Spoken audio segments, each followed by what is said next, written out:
Salut, c'est Mathieu du blog Transformation Physique, un blog pour ceux qui veulent encore muscler et en bonne santé. Et aujourd'hui, on va voir les problèmes que peut avoir l'alimentation végétarienne sur la santé. Mais avant ça, tu es libre de télécharger gratuitement dans la description un programme de musculation pour la prise de muscle et la perte de poids avec un calculateur de taux de masse grasse. C'est gratuit, c'est dans la description. Et bien sûr, n'oublie pas de t'abonner et de liker. Allez, c'est parti!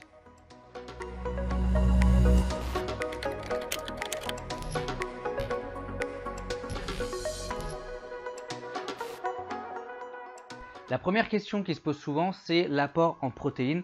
Et peu importe ce que disent n'importe quel végétarien ou vegan, la protéine animale est de bien meilleure qualité que la protéine végétale pour plusieurs raisons.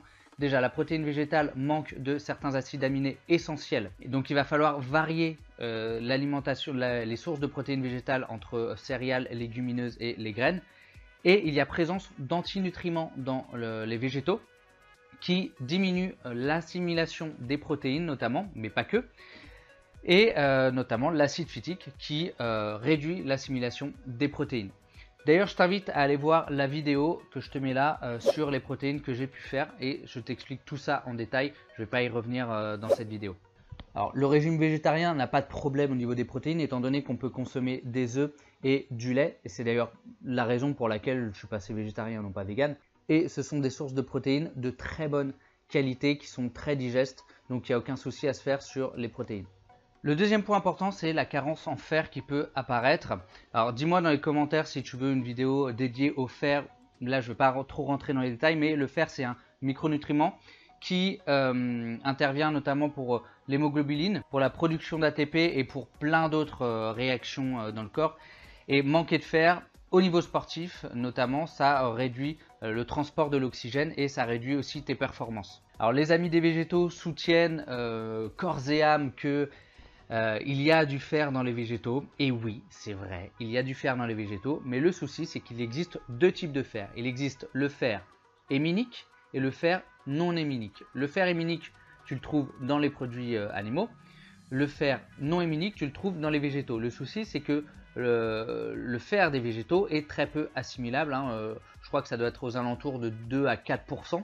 Alors, son assimilation va varier suivant plusieurs facteurs, notamment suivant la quantité de fer que tu as dans ton corps. Moins tu as de fer et plus tu vas assimiler, tu vas bien assimiler le fer non héminique, enfin bien assimiler, un peu plus que le peu que tu assimiles déjà. Mais bref, tu l'auras compris, c'est clairement pas une bonne source de fer. Par contre, le fer héminique, lui, est très bien et bien mieux absorbé par le corps. Et là, tu vas le trouver justement dans tout ce qui est viande, poisson. Et le souci aussi, c'est qu'il y a aussi présence, comme je te l'ai dit, d'antinutriments dans les végétaux qui vont justement réduire l'assimilation du fer.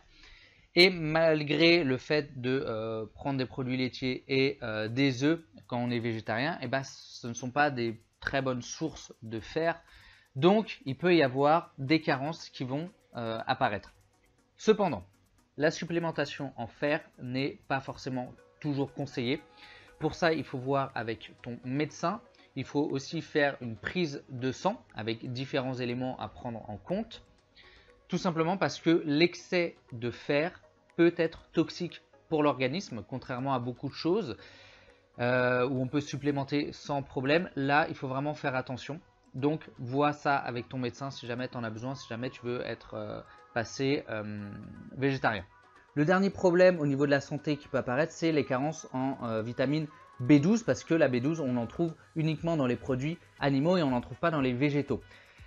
Le corps, en fait, stocke pas mal de B12, ce qui fait que la carence peut mettre plusieurs années à se déclarer. Par contre, une fois qu'elle est là, c'est très compliqué de ne plus être carencé en B12.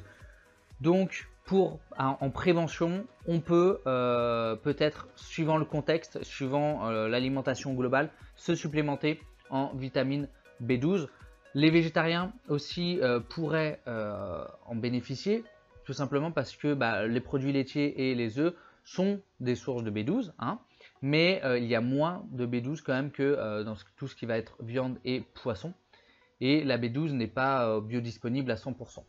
J'espère que cette vidéo t'a plu. Si c'est le cas, n'hésite pas à me laisser un like, à t'abonner, à laisser bien sûr un commentaire avec peut-être que toi tu es végétarien, raconte-moi un peu ton expérience, ou vegan, hein, raconte-moi ton expérience là-dessus. Et puis je te dis à la prochaine pour une prochaine vidéo.